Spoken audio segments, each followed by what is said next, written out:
In this video, I'm going to give you an introduction to the public domain and just give you a brief outline of how you can use public domain works to create your own work from that. I'm going to speak specifically about ebooks, but there's many other things in the public domain such as art, software, you name it, it's here. Okay, so one of the sites that I like is called manybooks.net. It has actually taken a lot of the things from Project Gutenberg, which is the main source of public domain works, and it's made them a little easier to navigate through. So what I do is I always go with genres. Now you can do this any way you want, but I like to look at genres and then decide what type of book I want to create from here. So let's go to cooking and see what we have in here. Okay, so you can look through these until you find something that looks interesting to you and that you might want to create a product from. Okay, so let's say we were going to create a vegetarian cookbook. So you go into the product here and you get some information here. Up top you have the original author, the date it was published, language it's published. You see how long it is here. This is a number of words, a number of pages, location.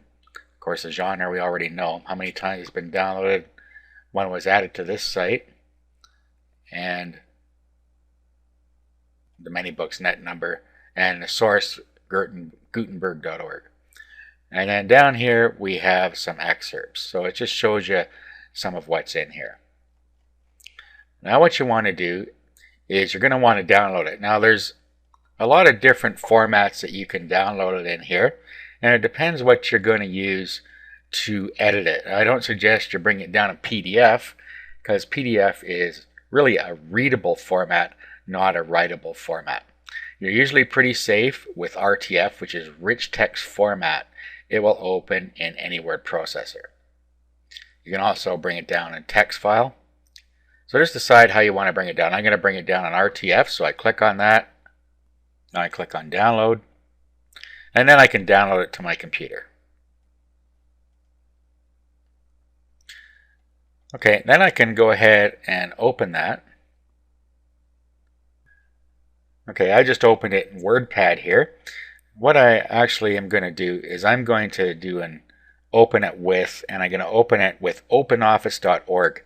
If you don't have a word processor that will create PDF files for you, you can download for free a program called OpenOffice. Just go to openoffice.org and download it, and then open it with the writer. So I'm just going to open this with OpenOffice. Okay, so I'll select openoffice.org here.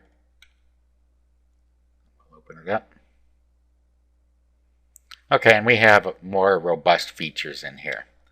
Okay, so there's some stuff in here. Now, what you're going to want to do, first of all, is rearrange the book. As you can see here, this is a real jumble here. So you'd have to go in and really fix up any text errors and reformat it. Now in this case, I noticed that when I opened it with WordPad, it's actually formatted correctly. So what you might want to do is just save it in WordPad and then reopen it. So what we'll do here is we'll just save as, and then we'll just give it a different title here. So let's call it Cookbook.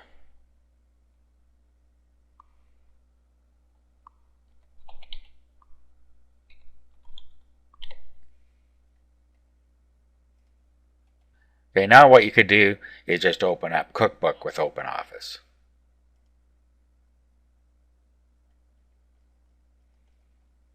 Okay, and as you can see, it has straightened out the formatting for us.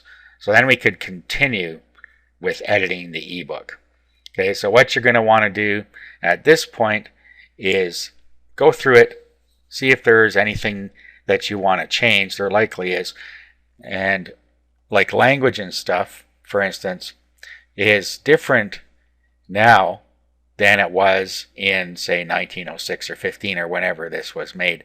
So conversational language has changed since then. So you're probably going to want to go through, read this, and change anything to make it more modern. You also decide what content you want to put in here, any other changes you want to make.